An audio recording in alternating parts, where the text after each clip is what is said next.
যে ব্যক্তি ইলম শিখতে শিখতে মৃত্যুবরণ করে, সে কেয়ামতের দিন ওই অবস্থায় আল্লাহর সাথে সাক্ষাৎ করে যে তার নবীর মাঝে শুধুমাত্র নবীদের ব্যবধান থাকবে। হাদিস তিরবানী ঔসাদ 11,511। ভাই ও বোনমণিরা, আমরা বয়স্ক হয়ে গেছি, আর তো মাদ্রাসায় যেতে পারছি না। লজ্জা লাগে। একটা পথ ধরা যায়, বয়স্ক শিক্ষা কেন্দ্রে ভর্তি হওয়া যায়।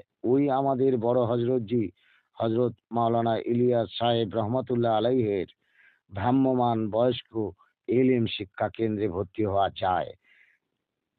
এটা সব দিন যেতে হয় না, মাসে 3 দিন। এই 3 দিন শিখলে আল্লাহ 30 দিন ধরে নেবেন। কারণ আপনারা জানেন, মোহাম্মদী উম্মতদের সব কাজ 10 গুণ বর্ধিত করা হবে। ফলে আমাদের শিখতে শিখতে মৃত্যুবরণ হবে, আমাদের মর্তবা নবীর কাছাকাছি। তো সাথী, সালমান ফার্সি রাদিয়াল্লাহু আনহু এর বাড়ি পারস্যে ছিল।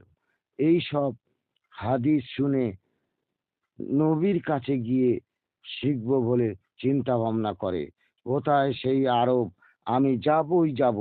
লোকে বলল, তুমি যদি যাইতে যাইতে মইরা যাও, বললেন, তাও নবীর মর্তবা পাবো। এই বলে আর 1 মিনিট দাঁড়াননি, চলেছেন। নদী নালা পেরিয়ে পথে সিরিয়াল গিয়ে লোকেদের কাছে বলে বলে, আর কত পাত ভাই? তারা বলে, আচ্ছা লোক তো। তারা একটা কুবুদ্ধি আঁটে, মানে একে বেচে দিলে অনেক পয়সা হবে। ঘটনাটা হলো, এখন যেমনটা গরু কেনা বেচা হয় গরুর মতো, তখন মানুষ বিক্রি হতো। তারা তাকে খাইয়ে দিয়ে আরবের লোকেদের কাছে বেচে দেয়। তারা নিয়ে আরব দেশের লোকের কাছে বেচে দেয়, সেখানে সে ক্রীতদাস হয়ে গোলামি করে। কথাটা হুজুর সাল্লাল্লাহু আলাইহি সাল্লামের কাছে পৌঁছে যায়। আবু বাক্কার রাদিয়াল্লাহু আনহু গিয়ে বলে, সালমানকে আমরা কিনে নেব।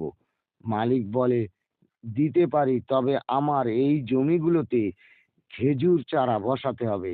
সেই খেজুর চারা বড় হবে, ফল ধরলে তবে তোমাদের কাছে বেচে দেবো। বলল, এ একটা কথা হলো? আমরা কিনে নেবো এখুনি। হুজুর সাল্লাহ সাল্লাম বলল, তাই হোক, কেচাল করে দরকার নেই। আমি নিজ হাতে চারা বসিয়ে দেবো। 1 বছরের মধ্যে সব গাছে ফল এসেছে। এবার তো মুক্তি দেবে। মালিক ঘুরে ঘুরে দেখে একটি গাছে ফল ধরেনি, গাছটা খেপসে আছে। ঘটনাটা হলো, ওই চারাটা ওমর রাদিয়াল্লাহু আনহু বসিয়েছিলেন। সেই চারা তুলে আল্লাহর নবী যখন নিজ হাতে বসিয়ে দেন, তখন সেই গাছে চমকে যাওয়ার মতো ফল আসে। তখন সালমান ফার্সি রাদিয়াল্লাহু আনহুকে মুক্তি দেওয়া হয়।